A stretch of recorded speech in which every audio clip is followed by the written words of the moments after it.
Good morning. Good Marsning. What's up, party people in the house? Is there anybody out there? Is there anybody in here? Is there anybody waiting for me? I hope so. Hey, we got some leftovers from yesterday. Oh, hey, Kavarn. Yay. One person. I'll take it. Cool. Lurking Writer asked, have you planned what tea you'll be drinking tomorrow? No, I never do. I have my tea, but I did not plan what it was going to be. I decide moments before I press start for the stream. RaverNetX. Or RaverNet Texas, perhaps? TX? Question, I have about 50% of all champions and 18 time gate pieces. Nice. I like to run Ashara DPS with short folks. Which 10 champions should I focus on? Oh gosh. I'll give you a few. I'll do like one by each slot. Slot 1, Deacon. Slot 2, Regis. Slot 3, Spurt. Slot 4, Stokey. Slot 5, nope. Slot 6, Shandy. Slot 7, nope. Slot 8, nope. Well, Human, I guess. Slot 8, Zaps? Does Goblin count for short folk? I don't know. Slot 9. I know, that was slot 9. Okay, slot 10. Slot 10. Eliwick? Sure. Slot 11. Nope. And slot 12. Penelope or Zorbu. Hope that helps. Impossible Pookie. Question, just briefly, how do you push favor once you've hit the top level of champion? Soft cap, I think it's called? Yeah, so that's when your blessings, your patron perks, the exact nitty-gritty optimization efficiency of your formation choices come into play. That's when you should be using potions. That's when you should start over-leveling at least your DPS champion. And also doing some debuff swapping, probably. Onyx Squared. Is that Raven Swarm variant good for building up Zorbu? Seems to be the case, judging by how people have been talking about it. Alright, that's our leftovers. So, hello, J-Dog. Oh, you're sleeping? Okay. Hush, little J-Dog, and lay down your head, and I'll tell you a story of unending dread. Couldn't resist. Hello, Cool Bond. Hello, Jadicero. Hello, Niscus. Hello, Star. Good to see you all. Thanks for joining me. After all, we've been here Monday, Tuesday, Wednesday, and now even Thursday. And there'll be one more after this, too, Friday. And that's gonna be every week now. Are you up to the challenge, Mars? I hope so. Let's find out.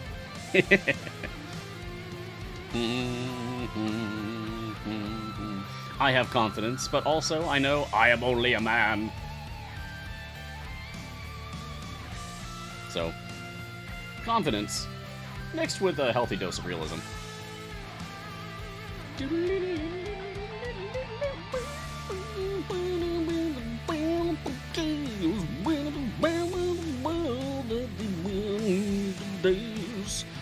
Greetings, champions! Welcome to Mars Guiding Hand!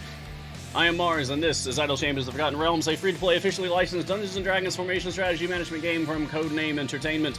On this daily show, we take a look at the latest content, discuss strategies, and answer any questions that you may have about the game. So, get cozy, grab a drink or snack, and join me for a while as we take a deeper look at all things Idle Champions. on this, on this day, today, Thursday, Thor's Day, which is December 9th, 2021. This is our 93rd? Yes, 93rd episode of Mars Guiding Hand. And we're going to be continuing to talk about Cymriel. We've got the return of Kroll, the return of Lucius, the debut of Jorvan. Good bunny. I like Jorvan. I hope you like Jorvan too. This Jorvan DPS formation that I started on stream yesterday for Ravenswarm looks like it's about to clear stage 800. So that's cool. With my very low geared Jorvan. Highest item level is 4 on slot 3. So yeah, Jorvan's doing just fine. My shirt today, because I don't know if you're going to be able to really get to see this very much, says, "Screaming is a free action." And that's a big slash mark across it. This is I believe this is a Black Die Society shirt. I don't really get the reference, but I thought the shirt looked really cool. And it also seemed very fitting for Jorvan. He's a violent rabbit. So, I thought I'd pick that up. I like it. It's very comfy. Today's tea is Writer's Fuel by Friday Afternoon. It's a strong, roasted black tea. I like it very much. Really gets me in the mood for writing, which is good, because basically I dreamed of a killer idea for a D&D resource that I'd like to make, but it would take a lot of time and effort and coordination with many other willing people. No idea if I can actually get a project like that off the ground, but maybe. At the very least, I'm interested in writing down my ideas on it to perhaps pursue it in the future. So, writer's fuel, so that I can be fueled for writing later. Okay, so basically, I'm just going to test to see if I can beat 800 here. And then I'll be satisfied enough with that. Oh, it has to do with, your spoiler is it has to do with maps. It has to do with maps. Is the primary focus. I just want to see if I can clear stage 800 with Jorvan DPS with a very low-effort Jorvan DPS formation. I didn't really put a lot of thought into this. I mean, you saw me yesterday. I put maybe 10, 15 minutes of solid effort into this. Okay, we beat 800. Cool. Alright, so I've got a list of things that I want to cover on the show today. Starting with something I failed to mention yesterday, and nobody, slapped me on the wrist about it. I slapped myself on the wrist about it. Even though I kept opening up my inventory and you were seeing these chests, I failed to talk about Icewind Dale Prudence. Icewind Dale Prudence has been added to the game. If we go over... and I switch my game to and then to there we go. Now you're seeing my my Epic Game Store account. And over here, I haven't bought any of the DLC, so I can show you things. So here's the Icewind Dale Prudence skin and feat pack. You can get Prudence if you don't already own her, as well as the Icewind Dale skin, which is just dope. I think this is super cool. I love a good hooded cloak.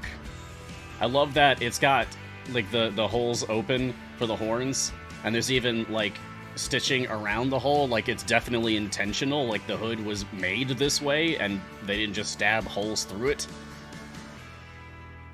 It looks really good. I love a good hooded cloak. You can also get the Spellmaster feat for Prudence, which is damage up by 120%. Take that, whatever you are. And 7 gold Prudence chests for $9.99. Which is awesome, because I believe my Prudence is not fully epic. So, let's see if we can fix that. I'm gonna switch back. There we go. Switch back to here, and where is my Prudence? There she is. Aha! We need slot 3 and slot 4 epics. So, let's go hunting, shall we? All 7. Go. Go! Boom. No epics. No epics! Ah, but guaranteed shiny, so I'll take it. Cool. Alright, so now we have a shiny on slot 3, but it's still not epic. Well, okay. Yeah, no streamers luck today, it seems. Sad.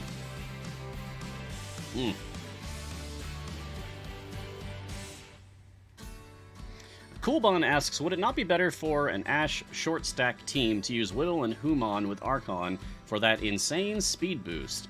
I mean, if what you want is speed, sure. If that's what you want.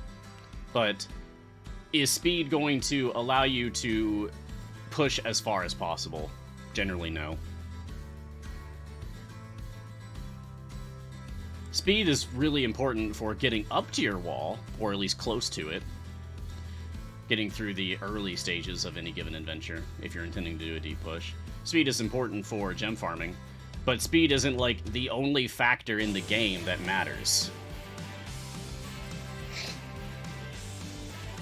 Jibby Best, I'm fairly new to the game. Nice. Fairly welcome to Fairly Idle Champions. Playing my first event, getting the spiky turtle-looking dude bro first. Okay, so you're talking about Kroll. And why not? Let's talk about Kroll for a minute. Kroll is awesome. Kroll is well-loved in the community of this game. Kroll is a male turtle, age 40, cleric. You look at this guy and you think, like, oh, some kind of a warrior. Cleric.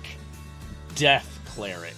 There's different types of clerics in D&D, and Kroll is a death cleric. Lawful evil, support and gold champion, with 20 strength, 14 dexterity, 15 constitution, 12 intelligence, 20 wisdom, and 12 charisma. Kroll is a death cleric of Tiamat, the evil goddess of dragons, with 5 heads and a scorpion tail, who swore allegiance to Archon the Cruel after being bested by him in combat. He's Archon's alchemist, his experimenter, his torturer. Always surrounded by the dead, Kroll wears a white painted face mask that makes him look undead in an effort to confuse and strike fear in his opponents. Yeah, so Kroll is a scary boy from the mind of Joe Manganiello. And his bread and butter is Draconic Plague. Every 5 seconds, Kroll applies a Draconic Plague to the next enemy to spawn. The plagues gain a stack every 3 seconds, increasing their power and capping at 10 stacks. Plagues can also be applied by Kroll's base attack, Necrotic Touch. Kroll attacks a random enemy with his maul, adding a plague if possible. Come on, be nice. Or adding 2 stacks to each of their plagues. Virulent Strain. When an enemy with a Draconic Plague dies, there is a 10% chance that its plagues will transfer to another enemy. It's possible for an enemy to gain multiple copies of the same plague when this occurs, which will stack multiplicatively. Archon's Army, not that important.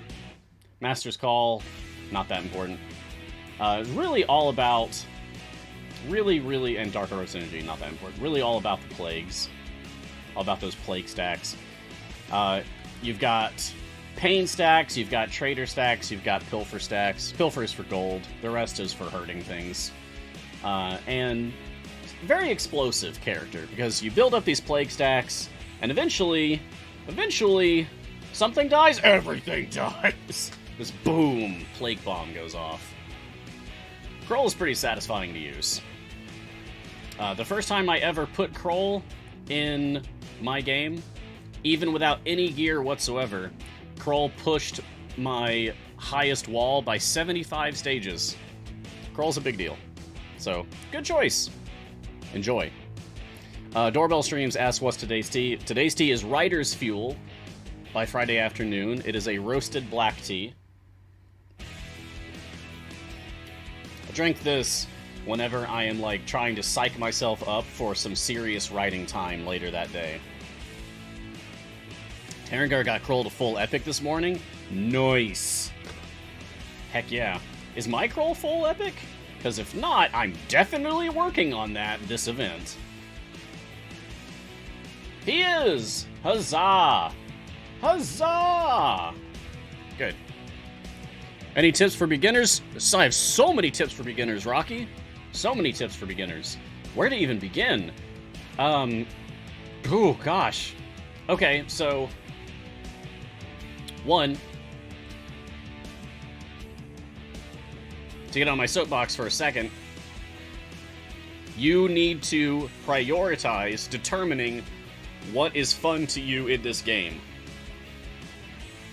Because once you understand what it is that you enjoy about this game, then people will be able to help you further.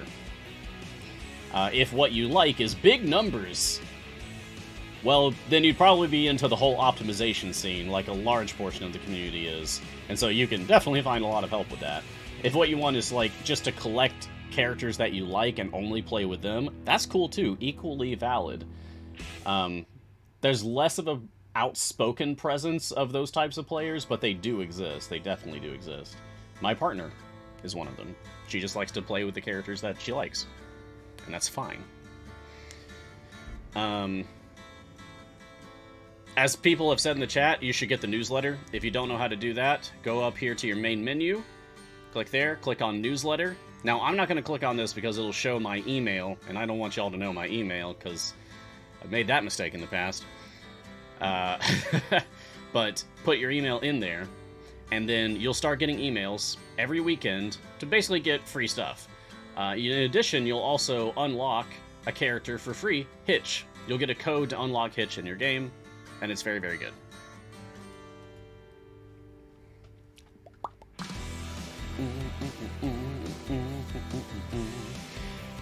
Join the community. ! Discord and chat will get you a link to the official Idle Champions Discord.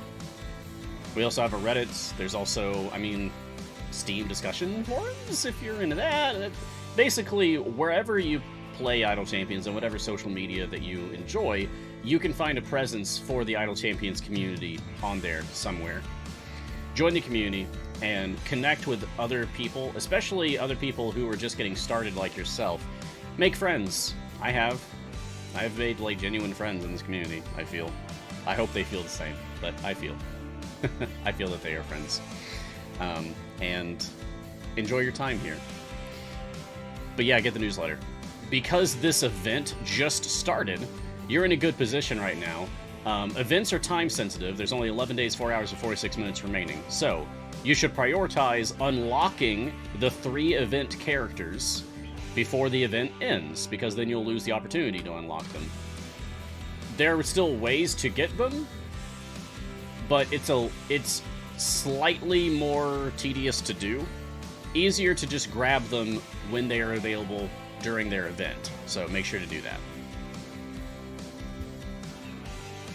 Alright, moving on. Crazy Cajun, question regarding chests and event champs. What is the best approach to gear up event champions for newer players? Silver, then gold champion specific chest, then Electrum? Or just open what you've got as you get them? When do you mix in gold chests? Okay. Here's what I do. I get the new champion? Cool. I open up like 50 Electrums just to instantly get them full blues. Then I open up silvers and golds as I get them.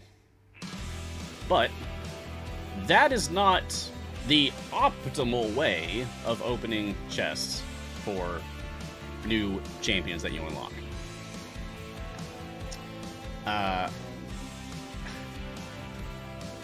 I have heard that one of the optimal ways to do it is to open up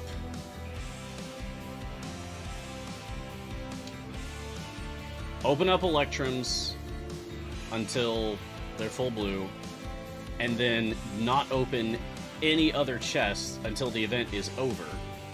Once the event is over, open up all of your silvers that you've collected, and then open up all of your golds. I don't like to wait. I'm not that patient. So I just open up my chests as I get them. It's okay if you do differently.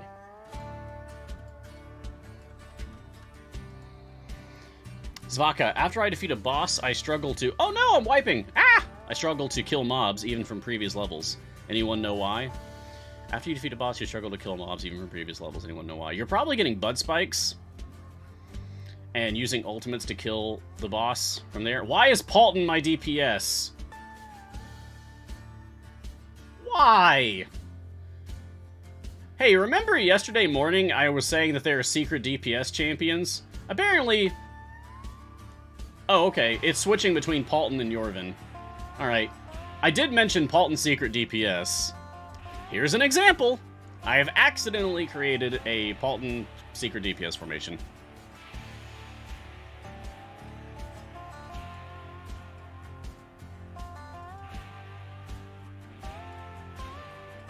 Yeah.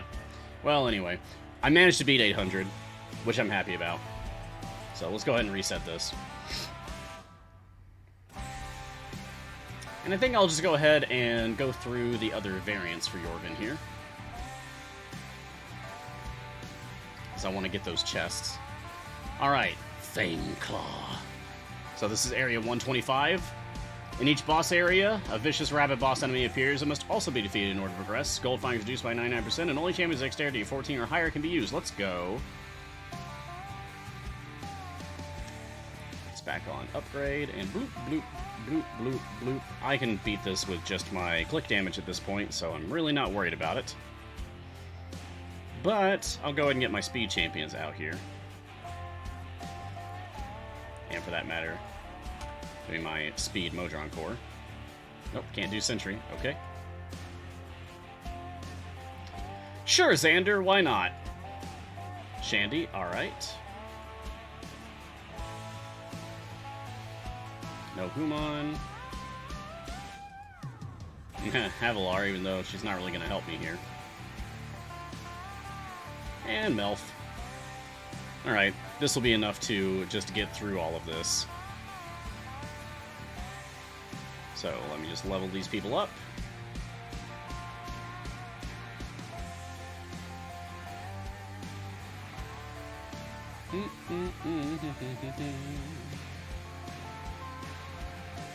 There we are.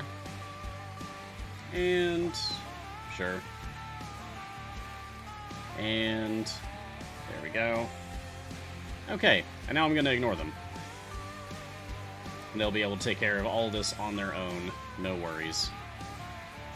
Well, let's go ahead and open up this Jorvan chest while we're at it. Oosh. Alright. Nothing special there, that's fine. Ah, Svaka, were you using Krull? Because then you'd be at the mercy of getting lucky with Krull's plague bombs.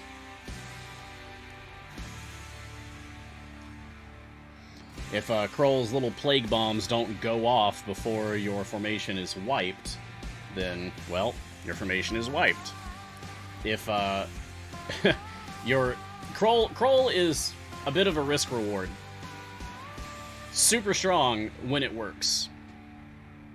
So, you might want to read through Krull's abilities, brush up on them, and if you don't like that swinginess of the RNG of Krull's plagues, then you might consider just swapping out Krull for a different champion who has more consistent values for your formation. Cool Bond. Question follow-up. I meant attack speed. Sorry. Oh, not speed. Attack speed specifically. Okay. A combo of Whittle, Human, and Archon, you can make anyone's attack cooldown as low as 0.98 seconds. Would that combo not be more optimal for Ashe compared to the other short stacks in those slots? I mean, possibly, but you've also got to consider the buffs that you're getting. Whittle is definitely going to be buffing. Human will be buffing and debuffing. But Archon doesn't buff Ashara. Archon doesn't buff anyone. Archon buffs Archon. So, you are losing out one whole support slot just to get that attack speed to be faster. Is that really worth it? Is it worth getting Ashara attacking faster if it means losing out on, I don't know, like several orders of magnitude of buffing potential? I don't think so. Is it amusing to watch Machine Gun Ashara go with the magic missiles? Absolutely. It's hilarious. We did it on day 1 of playing with Whittle on this show. It was really amusing. Christopher's Kale, question. I have enough blacksmith contracts to get about 1,000 item levels total. Dang! If I want to push better, is it better to dump almost all of them on Ashara, or to spread them around the sports you usually use? Spread them. Spread out the blacksmithing contracts among your champions. Don't spend them on non-event champions. It's like, even if Ashara was like absolutely the best thing ever, like god tier, blah, whatever, don't put them on Ashara. I did so as a joke once to make the chat laugh. Don't do that. Serious suggestion. Look at all my event champions. Ignore Jorvan for now, but look at all my event champions. And I guess just all of my champions for that matter. None of them have an item level below 100. Jorvan, of course, I just got him yesterday, so it's going to take me a bit, but... My first goal was to get all of my event champions to average item level 50. Then, average item level 100. Now, I'm working on average item level 150. It's very slow going, but yes, you will have a better result if you spread things out, because think about it. No champion is set in stone. No champion is set in stone. Balance patches come out occasionally. Things change. I mean, just recently, members of the Idle Champions Trials of Mount Tiamat live play D&D group, like Penelope, for example, got changes to make them better, which is going to change their perceived value in the community. Just don't ever assume that a champion is going to be exactly as strong or as weak now as they might be in the future. Also, we're always coming out with new champions. Like every 3 weeks there's a new character coming out. Which means every 3 weeks there's new competition for who is best at what. So because of that, you should also not put all of your eggs in one basket. What if you invest heavily in, I don't know, what if you invested super heavily in Turiel, slot 1? You put thousands of item levels into... Wait a second, I've got another example. What if you put thousands of item levels into Frida? What if you... Hypothetically, what if you put over 1,000 item levels of blacksmithing contracts into Frida? And then other slot 7 characters came out later that were a lot better. What if you did that? Like I did.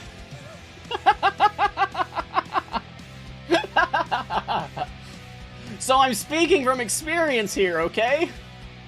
Spread them out.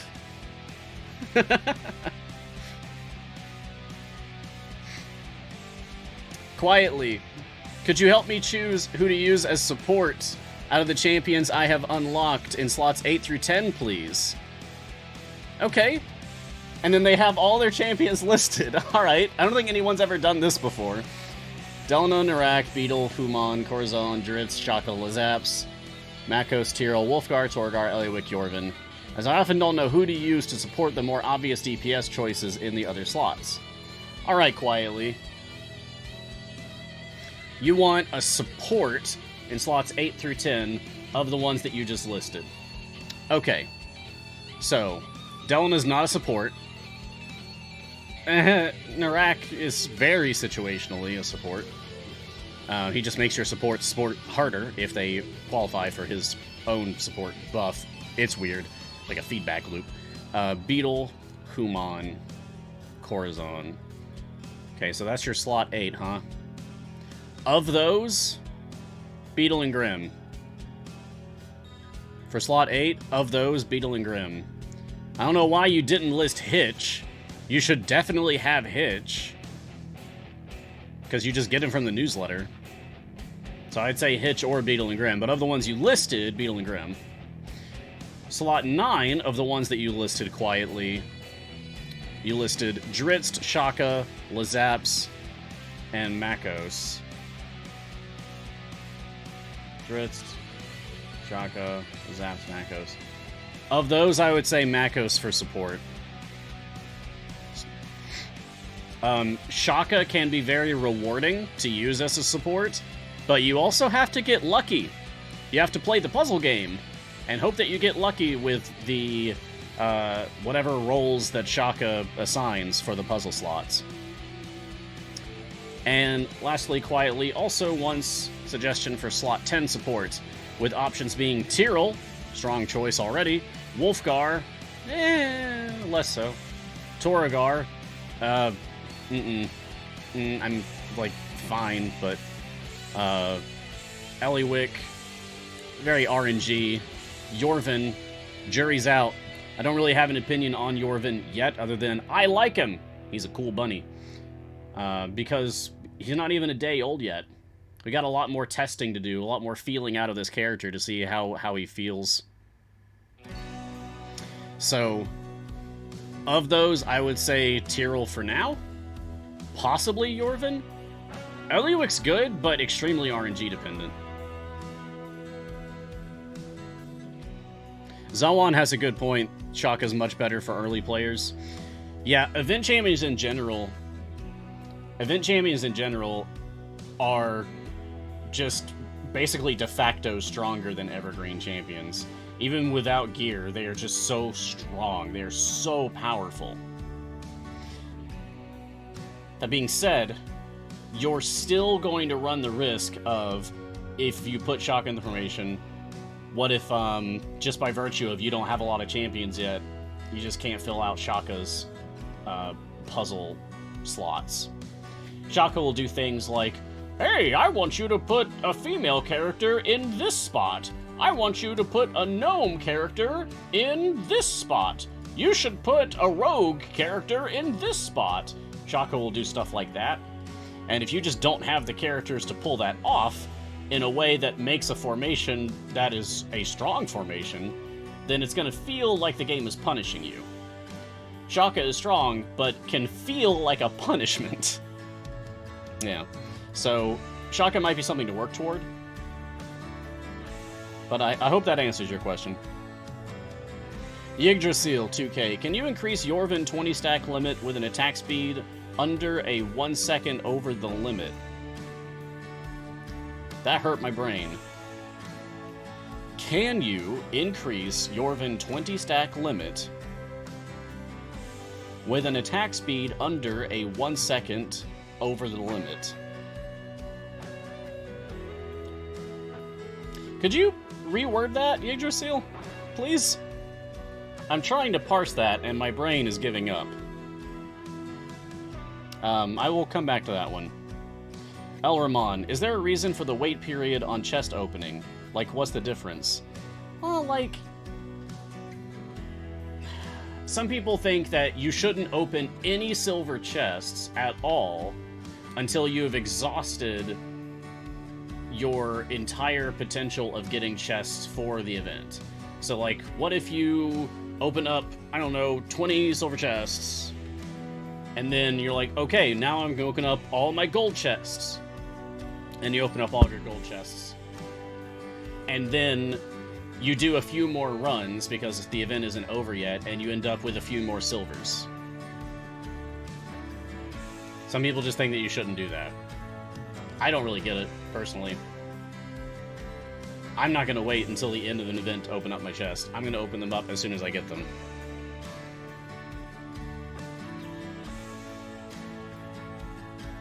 Dance Lover. Yeah. Could it be worth it to reset the blessings directly before you convert the blessings from the event? No. No. Because your favor conversion takes into account even the favor that you have spent. You do not need, in fact, you should not, reset your spent divine favor on blessings before you convert. Don't do it.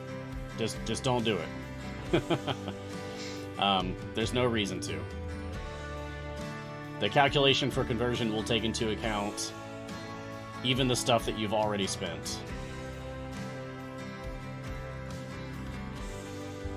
You're welcome. Martin, my own moderator, Martin, who, by the way, is catching questions in chat. I forgot to mention this. If you're asking questions, Martin is the one moderating and catching questions for me this time. Thank you, Martin. Martin asked, what's the best feats for Regis? Let's take a look. So, let's just go ahead and write off the default feats. Selflessness and Medic. Ignore them. We can also just write off the Ruby Invigoration effects. So that's the healing, right? Regis' healing only comes into effect when the party comes under attack, and it only affects once. And then there's like a long cooldown before it affects again, but it'll only affect again if you push everything away and then they attack again.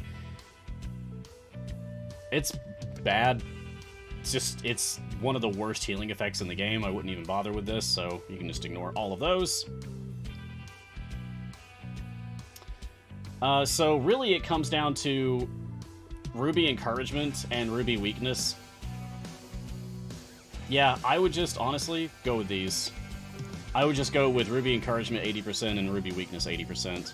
That's the Ruby Blindness and Ruby Reflection. Yeah. There's just not really a reason to do the others. Maybe Heavy Lifter? Let me check something real quick. Yep, the Heavy Lifter feat for Regis is +2 to Strength score, and that would be enough to make Regis qualify for Zerial Patron.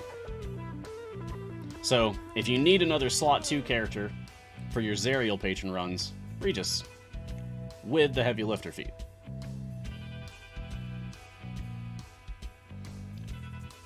Ah yes, this adventure is done, so we should reset this and start the next one. Ah, Yggdrasil has a follow-up, thank you for clarifying. Yggdrasil says, Blood Fury Tattoo has a 20 stack limit. If the attack speed is under 1 second, can you have unlimited damage with Jorvan? That's a spicy meatball of a question. Potentially unlimited damage, huh?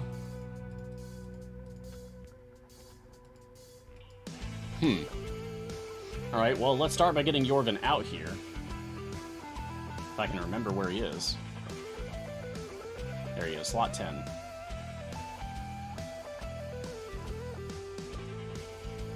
And I'll take Hunger for Blood. Alright, so, Yggdrasil is asking, Blood Fury Tattoo is a 20 stack limit. Each time Jorvan attacks during first small, the enemy gains a stack of Blood Fury. Each stack causes them to take 100% more damage from all sources, stacking completably.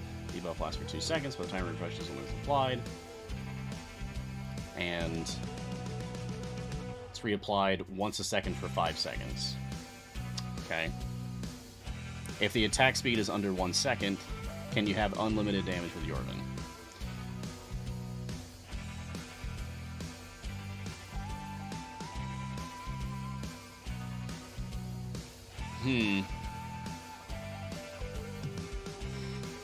Okay, I think I see what you mean here. Like, if the debuff lasts for 2 seconds, and Jorvan pins an enemy in place and hits them once a second for 5 seconds, then he would be leaping out, pinning something down, scratching at him, and then he would go back to his position, wait for his 5-second cooldown, and then jump out again, and then hit him again. But if he if you can get this cooldown to really, I guess, just under 2 seconds, then the idea would be that he could leap out at the same enemy if there's just like one enemy. And because he's now hitting them again, the previous debuffs are still being stacked. Like as they're getting refreshed again.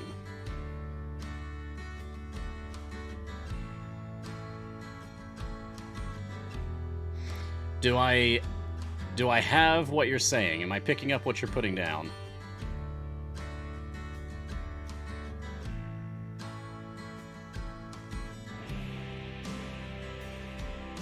I would assume that they thought of this. Yeah, you're still gonna have maximum stacks there. There's no way they're going to, even if that was a thing, they're not going to let it continue to be a thing. C&E doesn't want infinite damage potential on a character. Anytime that's ever happened in the past, it has been corrected. It is never intentional. I don't think this works as an infinite damage loop, but even if it did, I imagine it's going to get fixed soon, even if it is a thing. Can you get 2 stacks of 20? Asked Loki. Maybe, but certainly not more than that.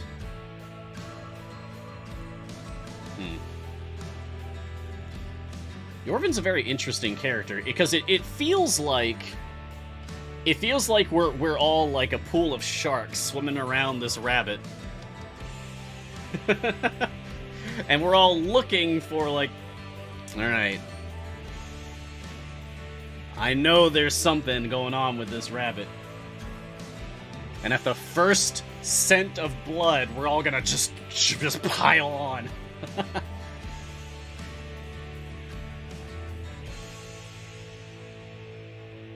Yeah. It's has the same feeling as Xeraphon to me. Like, Xeraphon has the potential of some very high damage boosts where it works. Like, when it actually works out. But you'd have to be very, very selective about your specialization choices. Like, knowing exactly what your formation is going to look like by the end of the run. Jorvan kind of feels like the same vein. Like, we're just... So many of us are just really putting this champion under a magnifying glass and saying, alright, what makes you tick? And how can we make it tick harder? And that's fun. That's the thrill of every time we get a new character. And especially every time we get a champion balance update that comes out. Because then it feels like there's this wave of discussion throughout the community where people are trying to focus in on things and figure out, is there any new kind of exploit that can be done? But y'all know, even when there are exploits, they get patched. But it is fun to hunt for them, right? I remember once upon a time, I really love hunting down bugs in games. I remember when I was a little baby child, just a little kid, playing The Legend of Zelda: A Link to the Past on the Super Nintendo. Like the original cartridge of Link to the Past. And there was a glitch in the first dungeon, the Hyrule Palace, the tutorial dungeon, where if you move against a staircase that's going down in just the right way, you can jump down the staircase, and when you land, you become invisible. There's the shadow under your character, and you can move around, but nothing can hurt you. Nothing can ever hit you. Which is interesting. And I think that was my first time ever breaking a game, and it never stopped. I've loved hunting for bugs ever since, and the same applies to idle champions. I'll show you something. This used to cause problems, but it doesn't really do it anymore, so it's fine. Oh! I can't show you because I'm not actually in one of these yet. We should fix that. And you know what? I'm just gonna do the highest that I can afford, I think.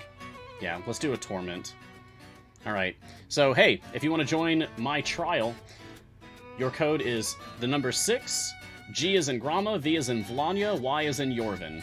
And I choose Volcano. And I choose Makos. Alright, 6, G, V, Y. If you want to join my trial. And please do, because I want to show you something. I want to show you something that you can do once you have a trial going. It's not a cheat, it's not an exploit, it's more of just an amusement.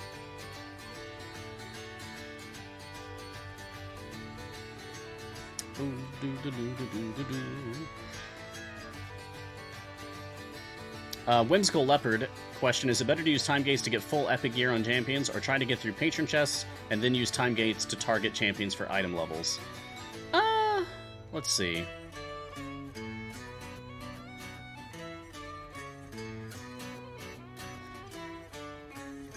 Personally, I would do the time gates. Yeah, I would focus time gates more than patron chests. Yeah. But that's my preference. I'm sure other people will have opinions as well. And I need to level people up here. I think I'm going to switch over to my Epic Games team, my new account, so that we can start the event on my new account. Okay, let's do that. So I'm going to bring that up, and switchy, and switchy. There we go. Beautiful.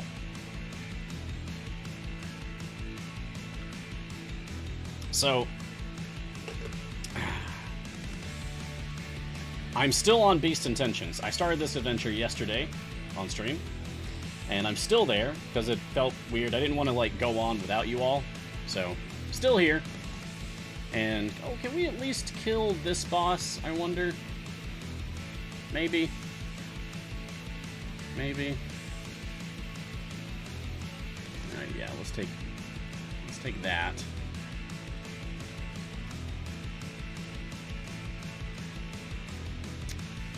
Ooh, that's a big maybe. Alright, I'm gonna answer some questions while I fight this dashing werewolf. And regardless of how this fight goes, I will reset, and then we will start the event, if it'll let me. Gender locked. When I do split the party 2, do I get another core? Yes! Yes, you will. You'll get the fast core. The one that lets you go fast. Arsenic, 1822. So I've donated my usual $300 a month to various charities. Whoa! This month, I have an extra $150 to donate. I need a link to a good charity support. Any ideas? There's always Extra Life, which is the charity that we support every year. We just did an Extra Life 24-hour stream, which is our yearly ritual, back in November. There's also Lambert House, which Wizards of the Coast supports every year. There's basically like some cool shirts and bags and hoodies and stuff and pins and things that you can get right now.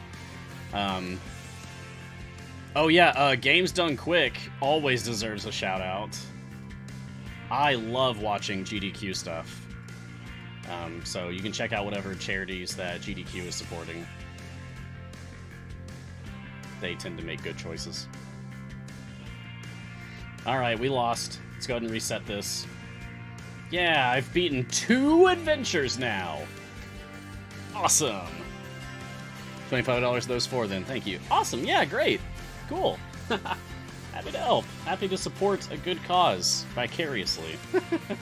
Hey, before you start a new adventure, there is an event active. Events are temporary campaigns that last for a limited time and provide great rewards, like brand new champions. Click here to view the event campaign. Okay. During each event, a different deity watches over our party, so there's a new type of divine favor to collect. Don't be alarmed if you start with no bonuses. They'll ramp up quickly during events. That's right. Events are generally easier than normal campaigns. Event adventures cost event tokens to start. You collect tokens just by killing monsters in any campaign or adventure. The tokens for this event are called candles. And you've already got 2,842 of them. If you don't have enough to start an adventure now, don't fret. Just do a different adventure until you've collected enough. Then reset again. Okay.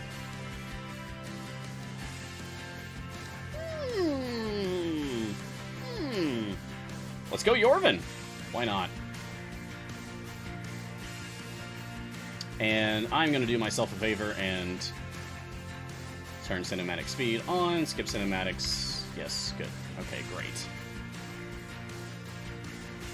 This is going to be very slow going, folks, so bear with me. Where's Tyrell when you need him? I need a bear, apparently. Please press 3. Why would I? Why do I need to... Sure. I pressed 3, nothing happened. Coliana, question. I got Kroll, but I'm used to using Sergeant Knox that I like. What would be a good alternative to Sergeant Knox? Oh, hey. An alternative to Sergeant Knox, huh? So...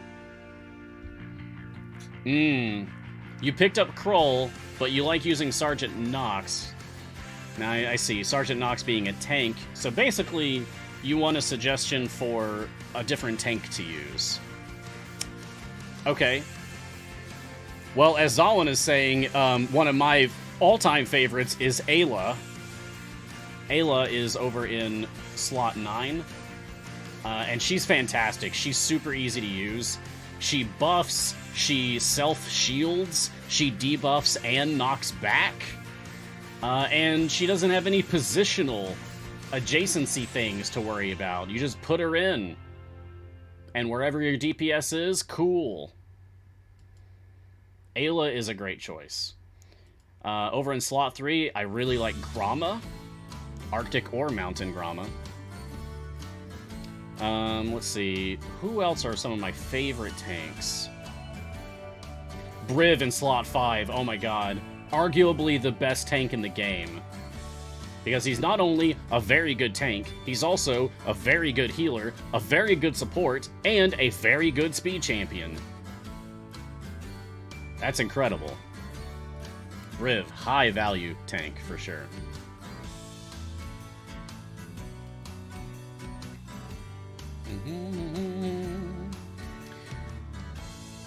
Brennan McGee, after one day of playing, I checked my conversions, and it doesn't look like it's going up anymore. Is this normal? Nope, that's not normal. You might need to get some feedback about your formations. You can post your formations that you're using in Discord somewhere. We have a formations channel. You can post about it in there. Or, we have a show for this. We have a brand new show. Talked about it a few times now. But Formation Save with Sean and Taylor is a new show. Exactly where it's going to land in our regular schedule is really up in the air right now. They're testing different things. There was an episode yesterday, right after my show. There's another episode today, but it's a different time slot. The episode that's coming out today is at 11 a.m. Pacific time, 2 p.m. Eastern time. I will likely be moderating for that. So, if you need some help with your formations, you got a couple of options there. Yesterday we had 12 submissions for people's formations to be fixed on Formation Save. Here's a tip. It's first come, first serve. So show up early and submit your formation early so that you can be first in line to have your formation saved.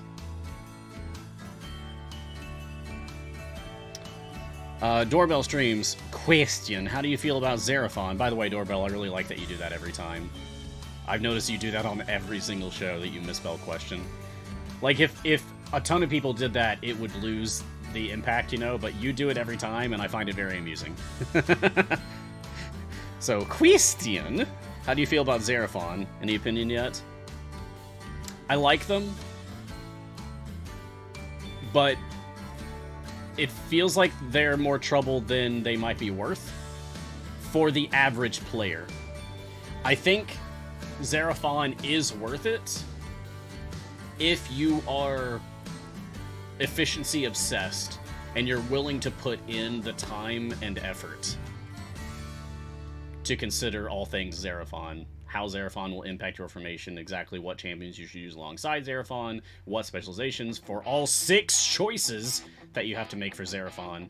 There's a lot of work involved in using Xeraphon, but if you're willing to put in the work, I think it's worth it. But yeah, difficult. A challenging champion to employ in the best way, but worth it if you can. Ananak, question, what happens with the excess candles like we have in this event? If you have... okay, killed Brunor and leaves. Refuses to explain. Alright. Candles are event tokens for Simral. And you spend your candles to pay for the event adventures that you're going on.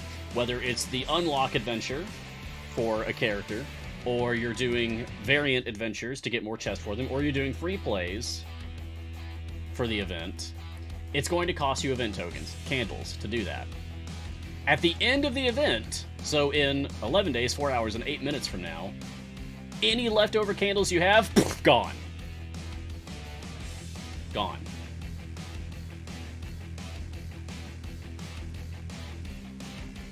Yeah, they go away. So, use them or lose them. Don't forget. I have lost tens of thousands of event tokens over the course of my career in Idle Champions.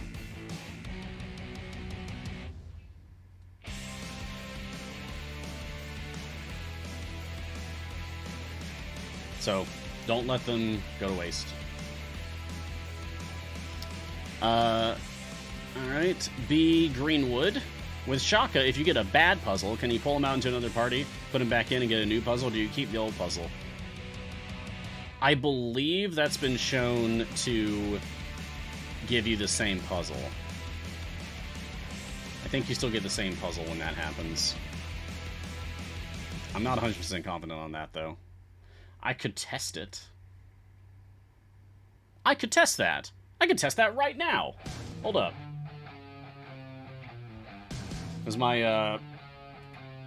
my party here is going to need time to push up through this event. So, I'm going to let them have their time. And I will switch back to... Oh, good. Ha! Nope. Wrong. Okay. I'll switch back to my main account here. There we go. Go ahead and hit the complete button here. Simral sprung. Aw, yeah.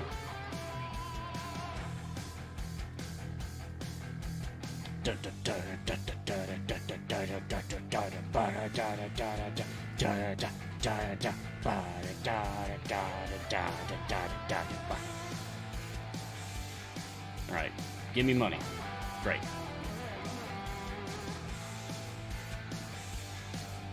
Okay, great. So, Shaka.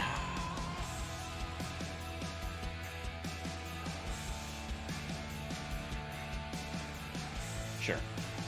Sure.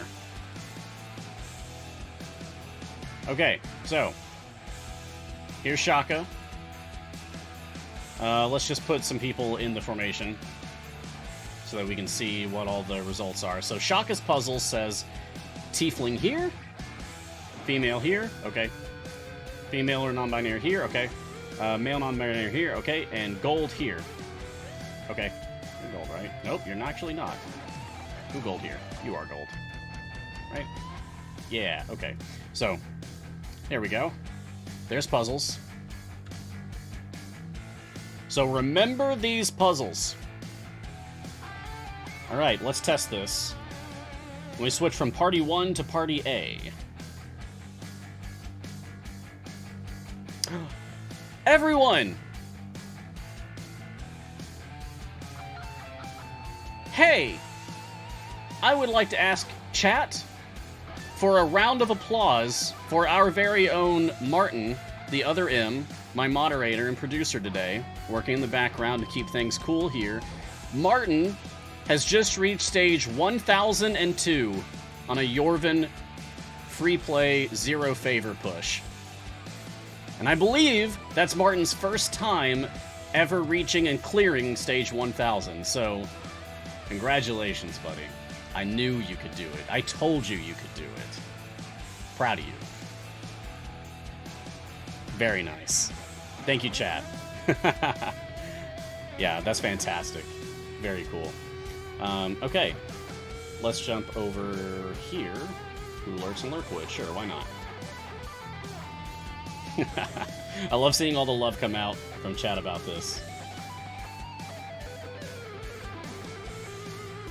Alright, let's put some bodies in the formation. And now I'm pulling Shaka over here. And the things that Shaka rolls doesn't really matter here, because I'm just going to switch them back. My hype is infectious. Oh, good. Good. I'm glad. Alright, so these are definitely different roles, but we were expecting that. It's a completely different party after all. So we're going to switch back to my first party. These are my favorite questions when I don't know the answer, but it's something that I can check myself. That's always fun. Uh-oh. It looks like I was right.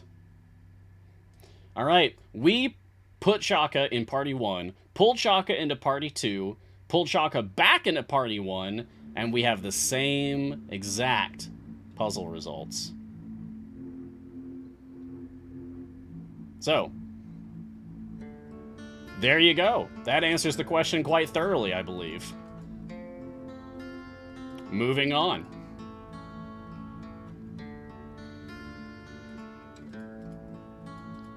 That is what I expected, but it's good to see that I was right.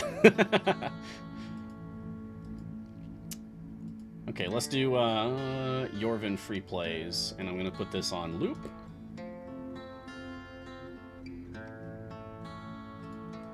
And this will also be my chance to actually save my speed team here.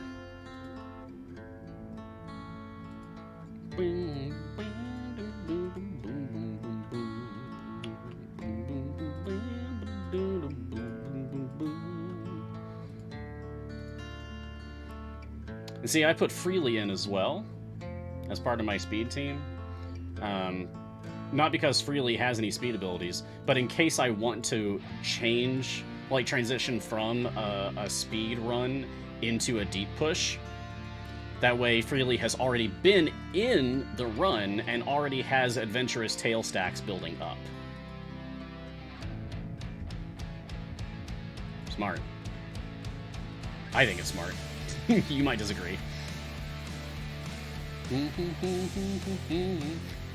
Before anyone asks, the Demogorgon song is definitely my favorite of the Bardic Inspiration tracks today.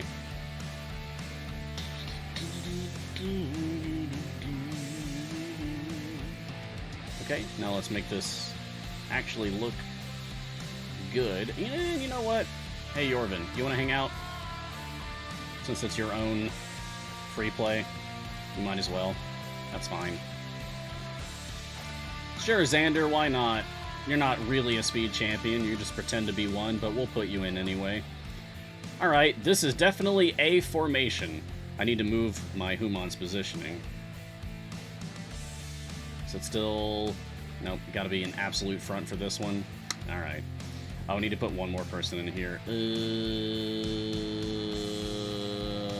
Whittle. Sure. Yeah. Yeah, definitely Whittle. Of course, Whittle. What am I thinking? Of course we want Whittle in here. There we go. Okay, and Familiar on Humon's ultimate. Save that as speed. Turn this on, select speed, select this, turn it on stage 50, and let it go. Let's go ahead and open up some of these gold Jorvan chests. Boom.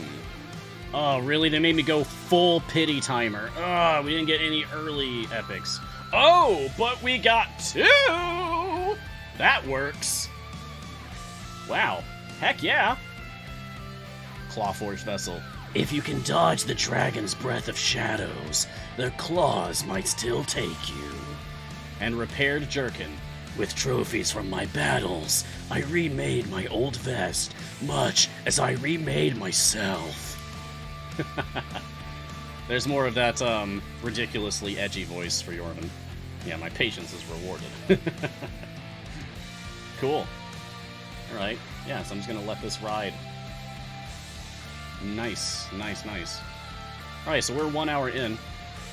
I'm gonna switch back to... Let's see, I talked about Icewind Dale, set up my Trials group. Oh yeah, let me check out my Trials group. Whoa, it's full! Whoa! You guys! Awesome! Let's do this! Okay. Start campaign. Huzzah! So, Edlad, Dart Loser 13, Loki, and Rizmal. Let's rock. Let's beat this dragon mama. And get on with our lives. I'm gonna switch over to Who Lurks in Lurkwood, my background party here, so I can end this. And then show you the thing. A bat costume for Jorvan. Nice. That would be cool. Okay, we're gonna end this.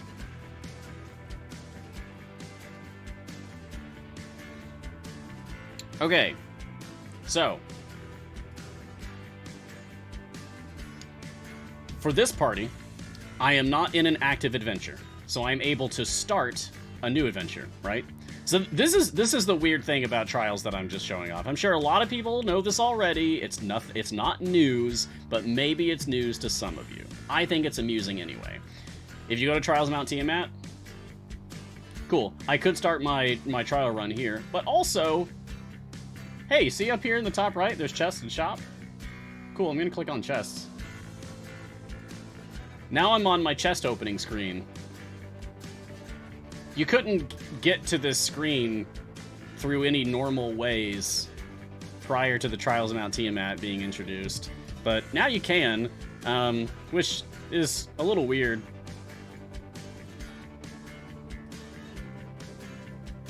Because it does this with the champions' portraits.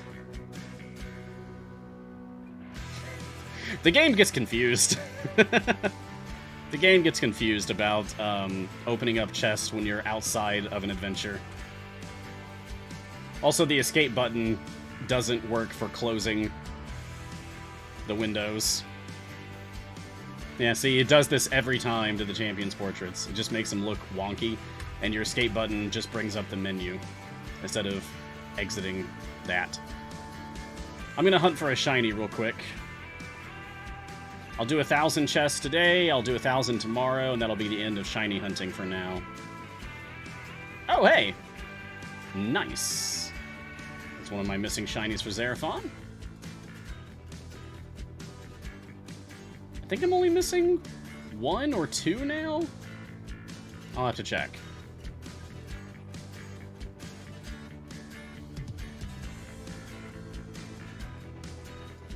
Yeah, this is the same window as clicking the chest in the top left bar, but the thing is that you can normally only access this when you're on an active adventure.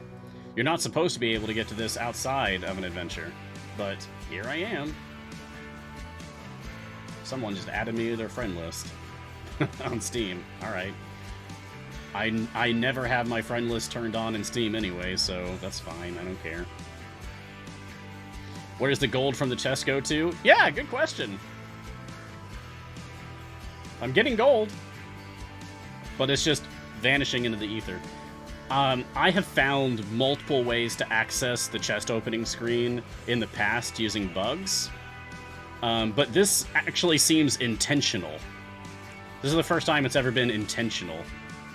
But yeah, it causes that little visual glitch. A little weird. See? It's everybody. It's like some kind of a layering issue.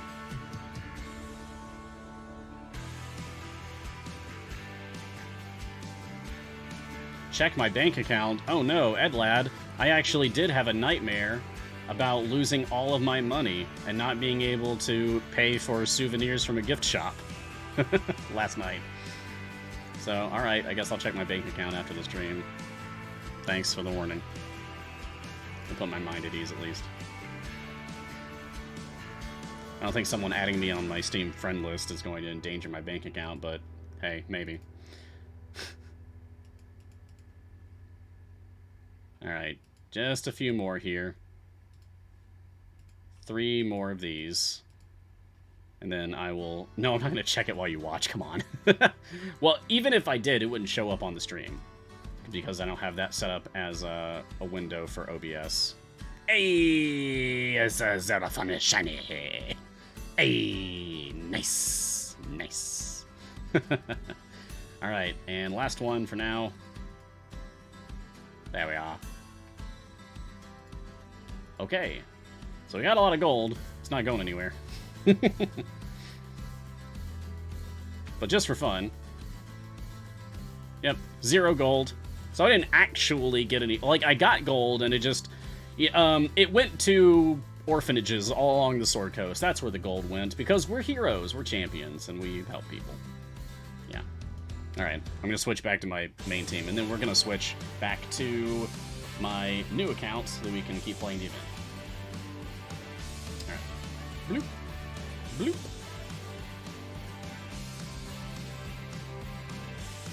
I would love to be able to open more than 50 chests at a time, but I doubt my opinion will matter on that. It used to be that we could only open 1 at a time. It was like that for over a year. It was awful. The fact that we can open up 50 at a time is really nice. People were dancing in the streets when that update rolled out. Alright, let's switch to my new account again.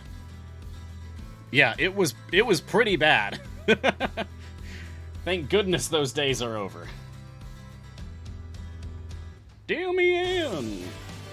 Shovel the dead. Deal me in.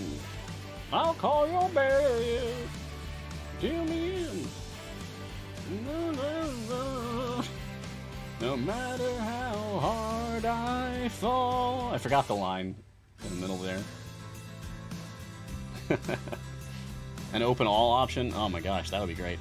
This is Deal Me In, instrumental version from Bardic Inspiration Volume 2. That's the song you're listening to.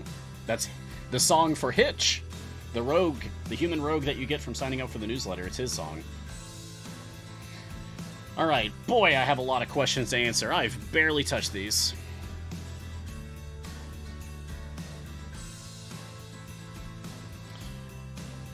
Gruga Schmugwump.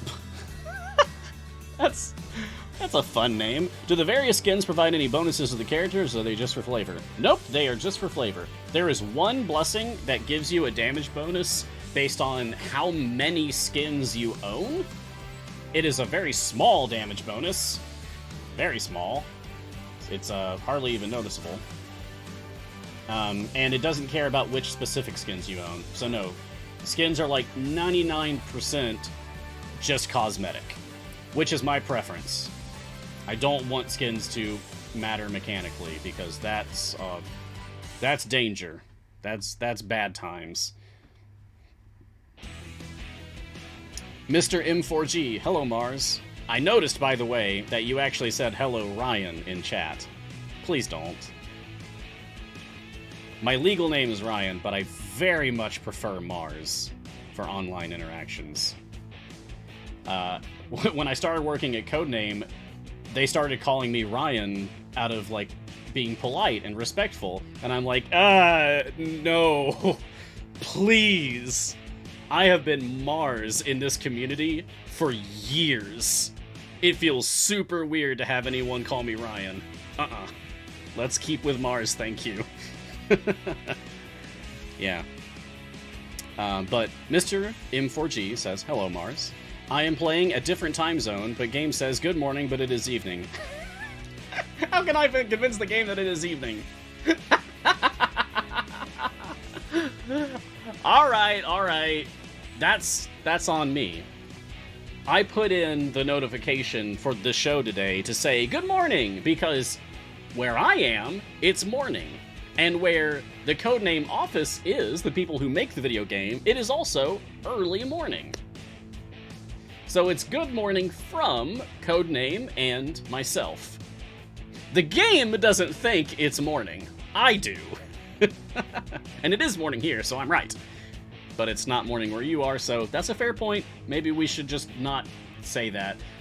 I'll make it say good time zone instead. How about that? That applies to everybody. Good time zone to you. Ah, yes, and a good time zone to you, sir.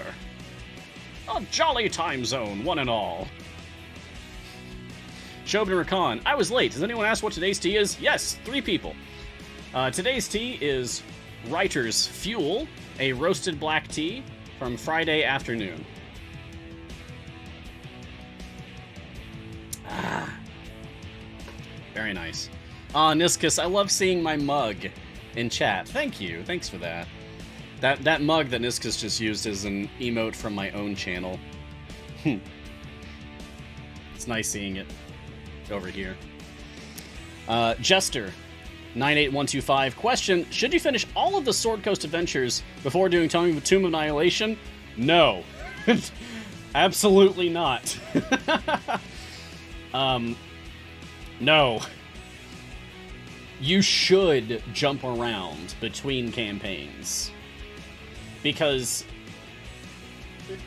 campaigns get harder the deeper in you go, and the Grand Tour of the Sword Coast campaign is not meant to ever end. It's a permanently ongoing campaign. We just keep adding more stuff to it. We keep adding more storylines to that same campaign. The others have intended endings. You can complete Tomb of Annihilation. You can complete Icewind Dale Rime of the Frostmaiden. You can complete Baldur's Gate Ascent to Avernus. You can complete Waterdeep Dragon Heist. You can't complete The Wild Beyond the Witchlight yet, because it's still very new and we barely have anything there. We're just getting started. But all of the others, you can actually finish, but never Grand Tour of the Sword Coast. So yeah, jump around, jump up, and get down. Jorvan would be pleased. That's a rabbit joke.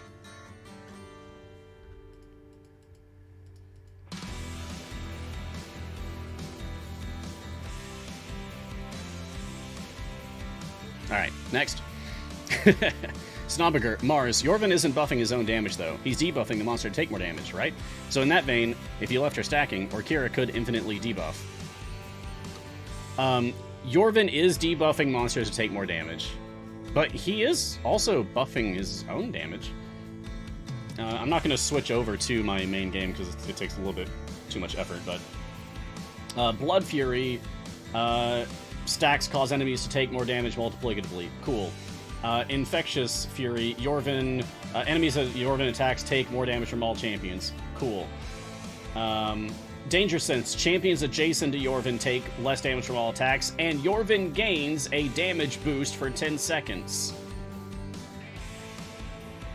So, Jorvan has at least one ability that does actually increase his own damage specifically. So, keep that in mind. He debuffs and he buffs himself. Alright, back to this one, because this looks like bad news. Die, Ice Troll! Die, monster! You carrot have enough puns. Vallejo, I appreciate you. You are among friends here. Cutmeyer. Question, who will go well with Whittle and Jorvan to get his cooldown reduced? So, looking into that, yesterday I just checked like a chart to see who has the fastest attack speed in the game, and without accounting for like special game mechanics, or like multi-attacks or something. Apparently Dadius and Xander, both in slot 5, have the fastest base attack cooldown of 3.5 seconds. So, Xander, I guess.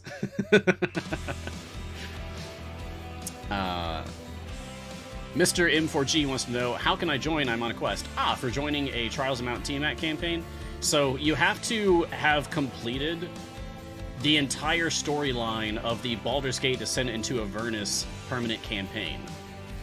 Once you've done that, you'll unlock the Trials of Mount Tiamat game mode, which is a button on your main screen at the very bottom left corner. When you click that button the first time, it will prompt you to do an adventure titled The Mad God, and you have to beat that adventure to unlock the Trials of Mount Tiamat system proper. At that point, you will have 10 different stages of difficulty to play the Trials of Mount Tiamat game mode on, but you have to beat the lowest difficulty in order to unlock the next higher one. My trial right now, I chose, is difficulty 3, I believe, Torment. I think that's what it's called. So that means that you would have to have beaten the entire Baldur's Gate Descent to Avernus storyline. That's 20 base adventures. That might take a little while. And then you would also have to beat the Mad God adventure. And then you would also have to beat Stage 1 difficulty Trials of Mount Tiamat and Stage 2 difficulty Trials of Mount Tiamat. And then you would have been able to join my party for the difficulty 3 Trials of Mount Tiamat group that I put together. Now, the way that I do this is I go like different difficulties every week, because I'm trying to like open it up so that like different people can play with me. So this week I went for kind of a lower, like a mid-lower difficulty.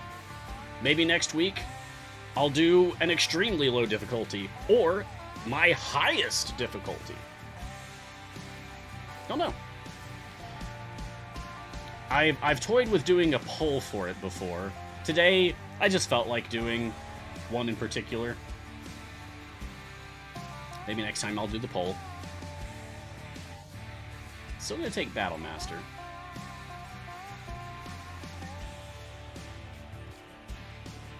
D. Steve, is there a good way for a noob to gain loot level to unlock patrons? If I had $1 for every time this question comes up. Alright. Loot level and item level are the exact same thing. It's synonymous. So when I hover over Brunor's slot 1 item, it says Sharpened Axe, level 1. See that? It says level 1 right above the name Sharpened Axe on this card. That is that item's level. It's level 1. I believe it's Mert is the one that cares about your loot level. It's just all of your item levels added together.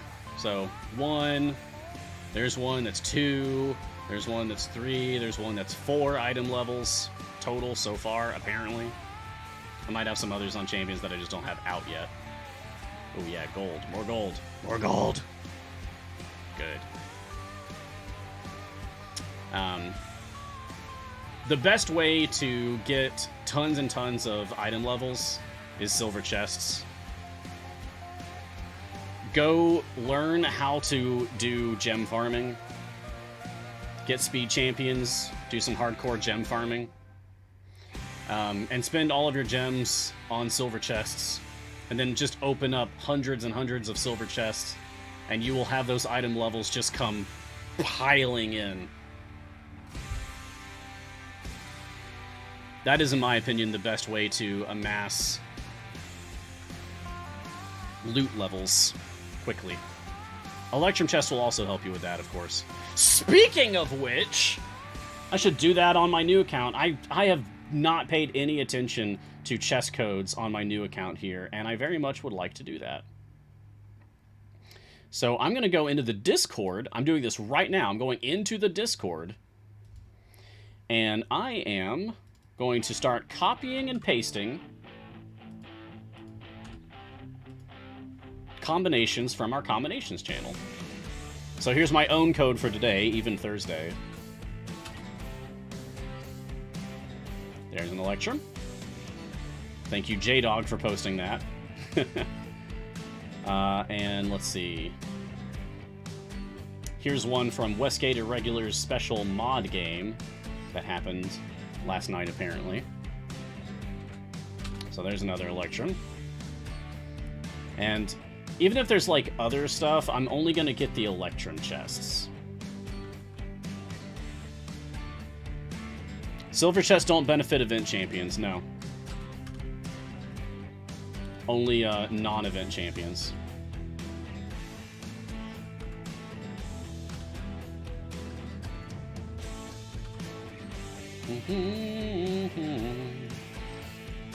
So what you're seeing me do right now, this is just my way of showing by example the best way to pick up combinations, to pick up chest codes. It's just be on the Discord. I've already got that one. I probably tested it for modding purposes.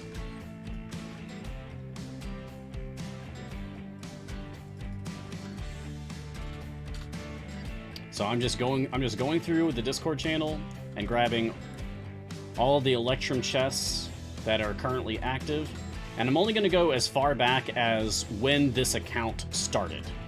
I'm not going to grab things that came out before I began this account on Monday of this week. That'd be Monday, December, what? 6th? Yeah, 6th.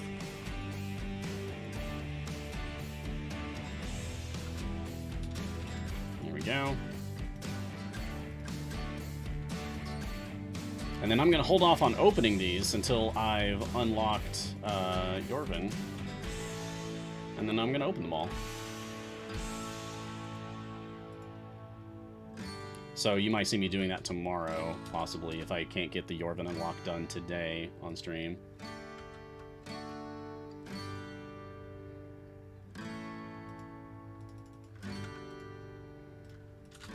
Look at that.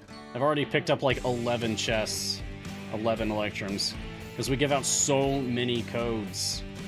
So many. I mean, you get 6 Electrum chests per week just from my show. Just from my show alone. That's a lot. Already did that one. That was from my own show, for that matter. Okay.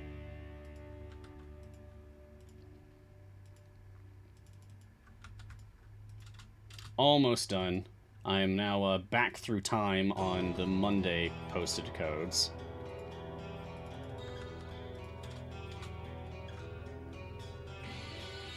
And it's this simple. Just copy and paste. Just tab in, tab out, copy paste. Click some buttons, get a chest, do the next one. Easy, easy.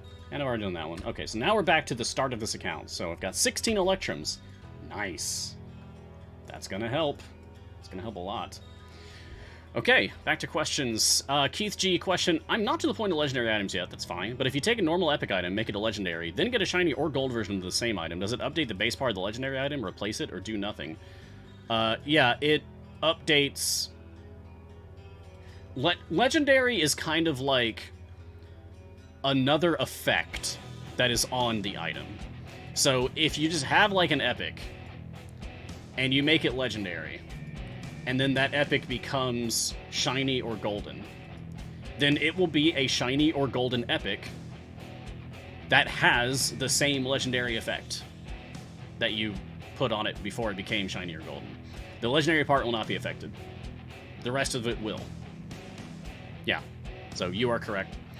Nan Breadloaf, how are you liking the new show? First time I've been awake for this. It's gonna take some getting used to. If I'm gonna be honest, I'm not a morning person. Doing stuff at 10 o'clock in the morning, it's 10 a.m. on the East Coast when this show starts, is like my earliest time that I'm willing to do anything, really. I am so much not a morning person. It's got to be double digits, or I am a zombie person. So, that does mean that I have to be awake earlier than 10 a.m. to get ready. I've been waking up at like 8:30 a.m. each day, and that's rough. That's rough for me. But also, it's 100% worth it. And this will be better for me in the long run. I have a very good reason to get up in the mornings. It's to do my job that I very much love and enjoy and want to do for a long time. So, it is a challenge, but I am liking it. I love a good challenge. It's one of the reasons I enjoy this game so much in the first place. I'm a Dark Souls fan through and through. I'm so stoked for Elden Ring. So if that tells you anything about the kind of person I am insofar as enjoying a good challenge.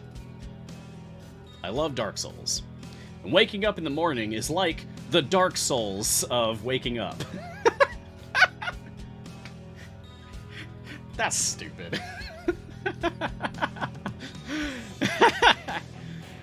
Yeah, I am extremely excited for Elden Ring. Alright, moving on. Lediath, hi, super new player. Super welcome to Super Idol Champions. Besides getting all the variants done, is there an advantage to farming the event favor? Yeah, for sure. So if you don't know, favorite Souls game is 3. If you don't know,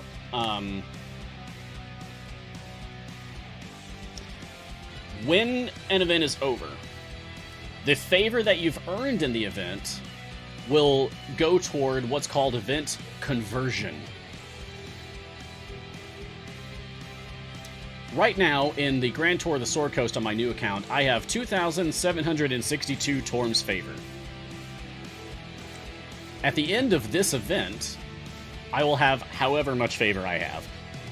Let's assume I reach E10 favor.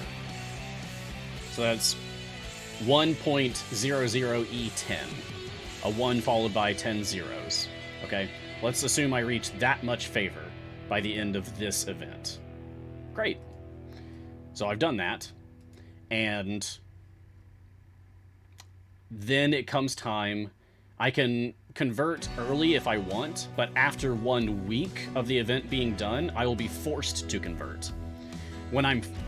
whatever point I convert, whether manually or I'm forced to, I will choose which of my permanent campaigns I want the conversion to go toward.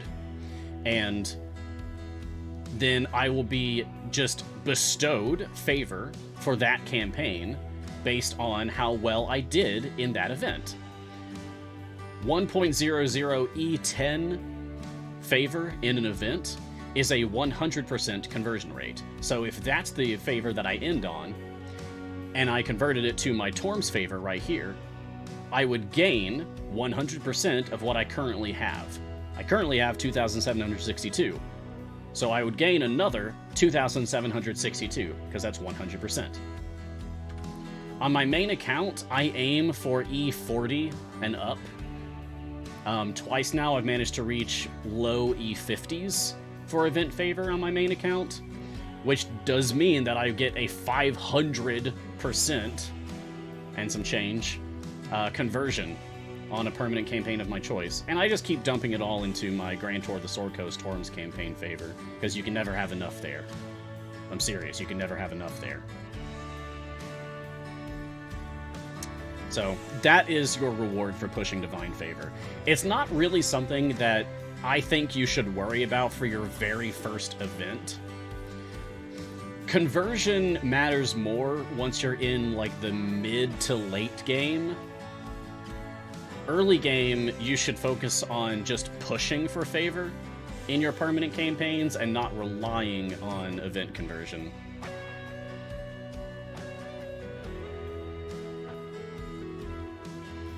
You should convert into the other permanent campaigns enough that you can afford all of the blessings, ultimately. You want to push and convert and just amass favor in all the permanent campaigns enough that you can get all of the blessings. And enough that you can reach soft cap comfortably on any given push during one of those campaigns. And then, I think all of your remaining conversions beyond that, you should just dump them all into Torm. There is a little bit more finagling with your conversions to be concerned with, like, where your conversions are going once you have the legendary Forge system active, but that's going to be much further into the game. You will know what you're doing at that point. So I wouldn't worry about that for now. Good luck. Cool Bond question, do you know roughly what the conversion formula for favor is? Ha! Yes. Okay, so take the E number, the order of magnitude. So, like, how it says E07 for my gold right now and E10 for my damage right now. Take the E number of the favor that you've earned and multiply that number by 10. And that's gonna basically be your percentage conversion. It's not complicated. Just take the E number and multiply it by 10. And then if it's a time gate, divide that by 4 at that point. Monkey Porter. Question. I just noticed I only need one more champion for Split Party 2. I only have 2 on bench slot 3. I have enough timing piece to open a gate. Any suggestions? And you need a bench 10 as well. Okay. For slot 3, strongly recommend Omen or Grama. Omen for gold and for support powers pushing. Grama both for support and for tanking. So depending on what your needs are. And then for slot 10, strongly recommend Havilar for speed, specifically gem farming on Mad Wizard. And not really another strong recommendation in 10. I'd say, yeah, just get Havilar for speed farming on Mad Wizard.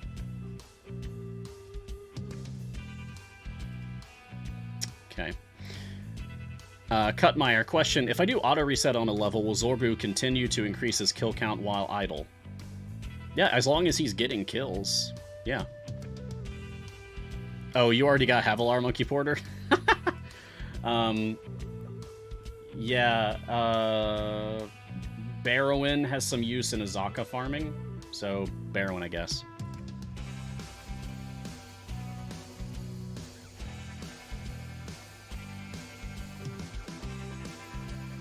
Jamek yielding.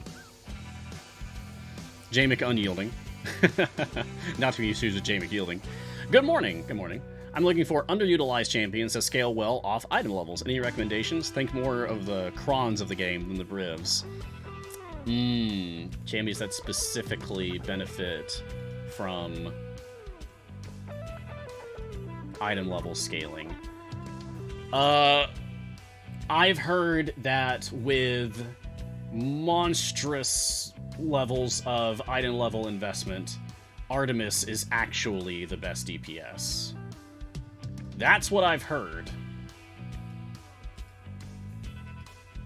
But I can't test that myself. But yeah, if you're just looking for someone, if you really do just want to just dump a ton of blacksmithing contracts or money into a given character, Artemis, see how it goes. I've heard you can get some incredible results with a very high level Artemis.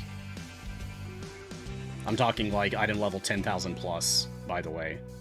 Like, enormous. That's over twice as high as my highest. Silchus. Can you feature request open more than 50 chests at a time? Yeah, I mean, I can poke people about it, but I doubt they'll listen to me. I would love that, but doubt it. Reds fan, question. So Mars, are you the god of war? No! Thanks for asking. People haven't asked about my name in a while. Which is kind of nice. Like, it's a little annoying when people ask, like, constantly. But it's been a while, actually. So, my online alias of Mars, I take it from a D&D character of mine. His full name is Escliner Marsire. He goes by Klein Mars for short, or simply Mars, because he likes proficiency, or efficiency, yeah. So I take my name from my D&D character. My D&D character's name of Mars is inspired by a few things. When I was younger, one of my favorite RPGs of all time, Golden Sun, one of the coolest characters in that game, comes from the Mars clan. There's also, in Tales of Phantasia, the first villain that you fight, another RPG, old RPG, the first villain that you fight is named Mars.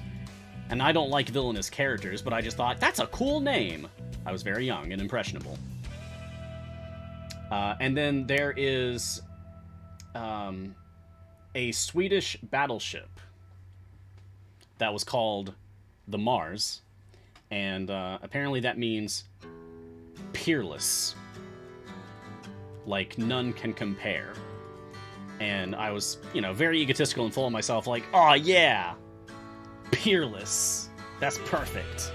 So it's a combination of factors, and none of them have anything to do with the God of War, or the candy bar, or the planet. So, yeah. My name comes from my D&D character, and my D&D character's name comes from a variety of influences. Yeah, that is a ghost ship now, the Mars. It's said to be haunted. It caught on fire and sank, and everyone died, and it's said to be haunted.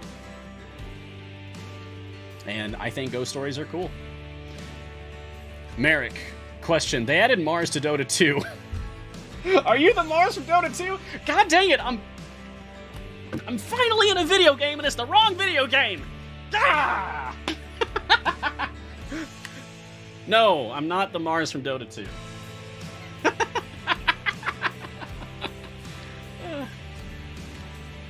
But that is very funny. You made me laugh, so thanks for that. Amusing. It's really funny because he does look like you. Seriously? I'm gonna write this down and look into it. There is a -% chance that there's any connection between us. It would just be sheer coincidence. But I will at least go look at the character after the show. Star Chaser, question: does Jorvan have a preferred position in the formation? No, I don't think so. Beyond, there is one thing. Jorvan wants to be adjacent to someone who is taking damage.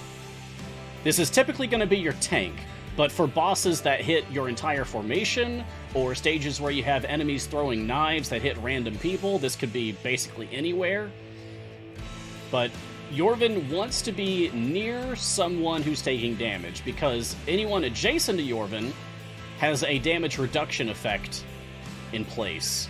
And whenever Jorvan is causing allies to take reduced damage, Jorvan himself gets a damage boost for a short period. So, Jorvan does want that, but it's also not like an enormous damage boost. It's not really something that I think you should have to really be concerned about all the time. But if you want to absolutely squeeze the most juice you can out of Murder Bunny, yeah, basically put them adjacent to your tank. Cassius, question: if C&E did a chest for retired event champions, what medal would it be? Well, I mean, we have silver, and we have gold, and we have electrum, right? But you know what coinage is not represented in chests yet? Copper and platinum. Those are not yet represented in chests. So for retired champions, I feel like copper would be appropriate. Like old and rusty kind of thing. Silchus, so when the armor icon is on a health bar that requires hits, do you have to hit harder than X to take a bar? Is that what it's trying to tell me? You have to hit as hard as, I think, like 10%, something like that. You have to hit close. We have to hit close to what its health bar is saying. It's not saying that its health is equal to, like... Alright, look at the health of the enemy and count how many chunks they have on their health bar. Divide their health by that many chunks, and that's how hard you need to hit it to take down one of those chunks. Okay? That's what it's trying to say. So you might have to do a little mental math, but basically just try to hit it as close as you can, or harder, than its listed health. Yeah. Just to keep it simple. Oh, hi, Lyra. Lyra says, I just looked at Dota 2 Mars. Can confirm our Mars looks exactly like this if you wake him up too early in the day. She would know. She would know. I trust your judgment, honey. I'm very interested in looking at this later now. Alright. Quietly, question, what's the best way to have Jorvan kill 20 enemies in one attack? Get up to a stage, like, set up a Jorvan DPS formation. Get up to a stage where Jorvan is the only one killing anything. Take Jorvan out of your formation and let 20 or more enemies build up on your tank. Then put Jorvan back in the formation and behold the slaughter. There you go. Jester98125, what does clearing the local cache and settings do? It's like it tells the game, hey, you know all those assets that you've, like, downloaded so that you can quickly load anything I need to look at, whether it's monsters or backgrounds or chests or champion portraits? Yeah, forget all that. Start over. Clearing your local cache, like, can be useful if you're having display errors. Like, if enemies are spawning and you're attacking them, but the particle effects of your attacks are just like Stokey's face flying across the screen hundreds of times, you should try clearing your local cache at that point. Because that's not right.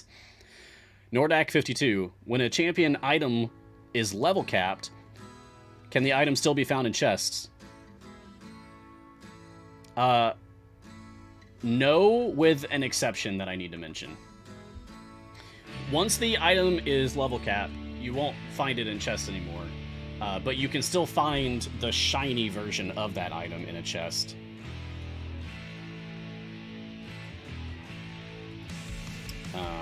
Yeah, and it's basically what people refer to as like a wasted shiny when that happens, if you've already reached level cap. I'll take humans. Let's try that again. But yeah, you really won't. Like, it's an extremely rare situation that you'll have that happen, but yeah, so 99.99% of the time, no. You're not going to ever see that item again once it's reached level cap. Wraith Priest, morning Mars. First time I catch your show live in a while. What's the tea today? Hey, Wraith! Welcome back! Today's tea is Writer's Fuel by Friday afternoon.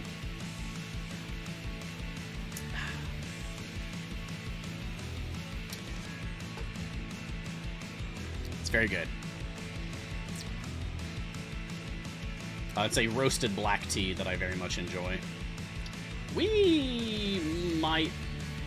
Well, maybe? Maybe with Jarlaxle. Okay, yeah, maybe with Jarlaxle if we start the fight with Jarlaxle. So he's got a little bit more time to poke. I don't think I'm going to be able to clear this live on stream here. So I might have to, like, sit on it overnight and end it tomorrow. Then we unlock Jorvan and start gearing him up. And we'll probably start the unlock for, like, Kroll or Lucius. Catch-23, Mars, I'm hungry. What kind of sandwich should I eat? I love a good Philly cheesesteak. Find yourself a Philly. I could really go for that, honestly. That sounds really good. Oh, I had toast this morning, and that's all I've eaten. I see now this was a mistake. Love a good Philly cheesesteak. I'm gonna go ahead and put a shield on the Ellie here. Okay, yeah. We've got this now. We've got this easy. Snow Lover TV, can you find an epic version of said capped item if you got a rare version? Yes. I believe that is true. You can still find the epic upgrade, and then you're really done. But if you manage to get to item level cap before you get an epic on that slot, wow. You've actively gone out of your way to make that happen at that point. That's incredible. I've never heard of that happening to anyone. Cool Bond asks, least liked sandwich? Really? If it's got olives on it, it goes in the trash. So, absolutely hate olives.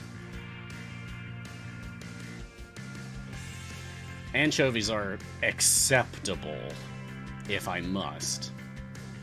But, ugh, olives, just the worst, honestly. Let's see, we picked up our electrums, we did some shiny hunting, talked about Jorvan. Okay, I pretty much covered my list.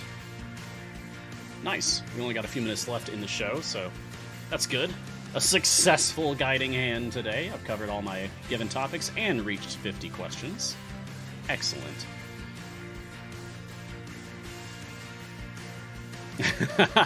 Martin also weighs in on this.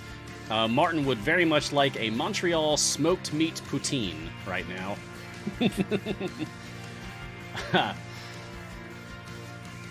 I had poutine twice while I was in Canada for the short time I was there, and I enjoyed it.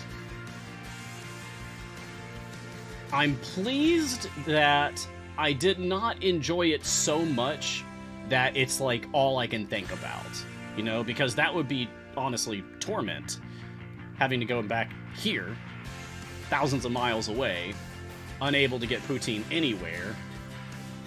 So I'm glad I didn't absolutely fall in love with the stuff, but I did enjoy it.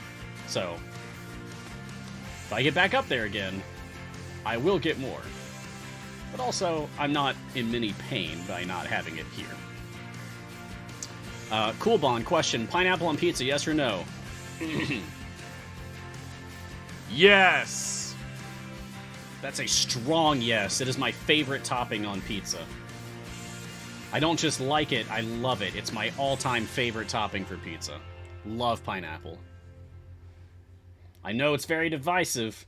I'm sorry if you hate me now. I hope you respect my choices, but I love pineapple on pizza. Give me a white pizza. Give me pineapple, grilled chicken, and green bell pepper. Perfect pizza.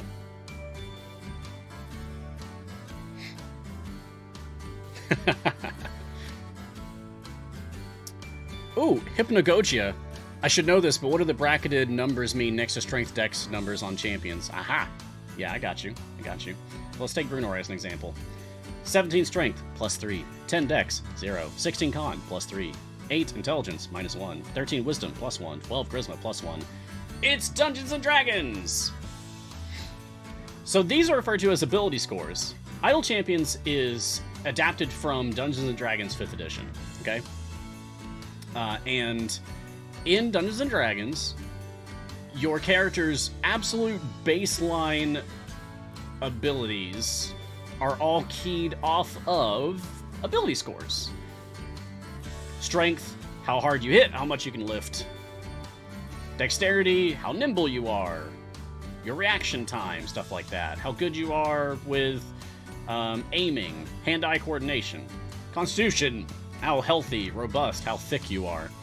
Intelligence, book smarts, academia, memory. Wisdom, intuition, common sense, insightfulness,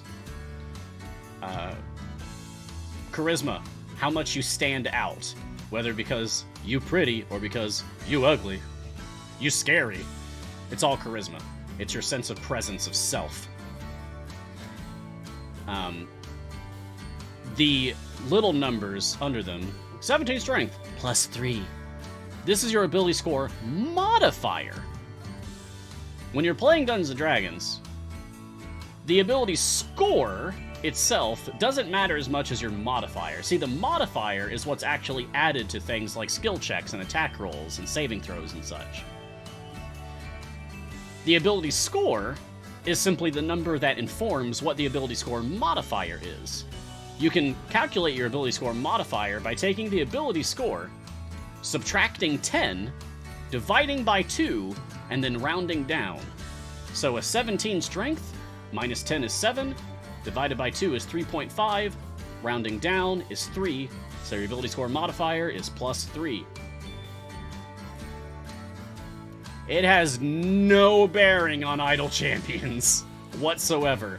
In Idle Champions, we only care about the ability score itself. 17, 10, 16, 8, 13, 12. The little number, the ability score modifier, does not matter in any way whatsoever. You can completely ignore it. It's just a fun little nod to D&D. That's all. That's all. So don't sweat it. Oh yeah, it's getting dicey over here. Theldon, are the achievement bonuses from the event kept after the event ends? Absolutely yes. Yes, they are. Narwhal's in a trench coat question. I just beat Split the Party 2. Where should I be looking for a new milestone? Have you unlocked all of the Evergreen champions? Do you have Drizzt, Azaka, Dragonbait, Olcoria, Rhea, Xeraphon? If not, how about that? Make that your next one.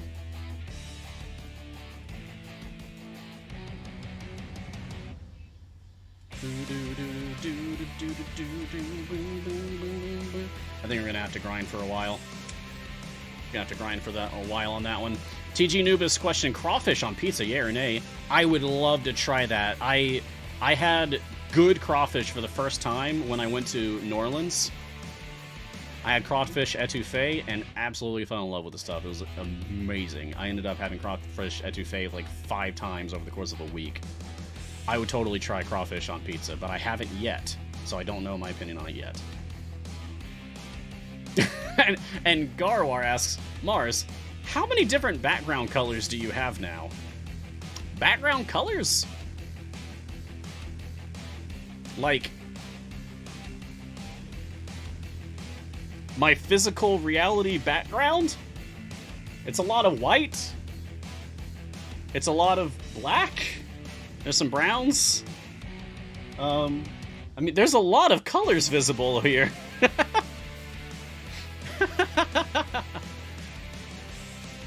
Oh, you mean my overlay? 2. Morning edition looks like this now. My morning show has this orange theme to it. I asked for a gentle sunrise. That's what I wanted the morning overlay to look like, to be evocative of a gentle sunrise. The afternoon overlay is like a cool dark blue. It reminds me very much of my chiaroscuro dice from Die Hard Dice that I have in my Idle Champions vault. So, I have the 2, orange and blue. Who did my overlay? Maddie. We have a graphic designer in the office for Codename Entertainment. The name is Maddie, and they did my overlay. I think they have a Twitter account, actually, but I don't remember what it is. But shout out to Maddie. It looks awesome, and I've gotten a lot of compliments about it. Idle Champions Vault. Yeah, I can show this off. Here you go. And then I need to wrap up, okay? So, this is my Idle Champions Dice Vault. This was a gift from Codename Entertainment that I got when I went up to the office. And inside, I have my favorite dice set, the chiaroscuro dice from Die Hard Dice. Beautiful. I'll put that back in its proper place later. But now I need to wrap up, so hey! Blah, blah, blah, blah, blah. Calliope is not buffing my formation from where she is. There's not a good spot for her, honestly. Anyway, thank you for joining me for this episode of Mars Guiding Hand. I hope to see you all again next time, which will be tomorrow morning, 7 a.m. Pacific, 10 a.m. Eastern, same time as today. Check out all the other awesome shows that we have here on the CNE Games Twitch channel. Coming up later, the next show that we have coming up is going to be Formation Save at 11 a.m., so don't miss out on that. Especially if you're a newer player and need help with your formations, that is the show for you.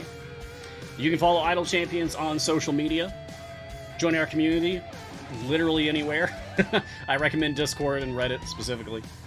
You can find me on Twitter at Ryan Blake Hall, but please just call me Mars. It really is my preference. I talked about that earlier.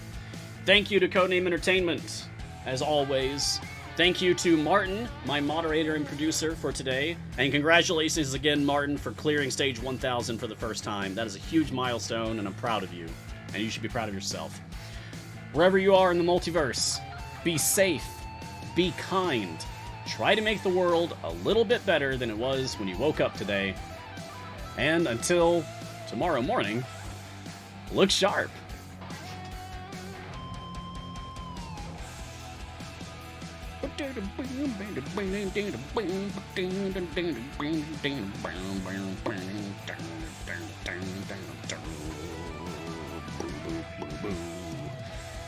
I will never not sing along to this song, at least internally.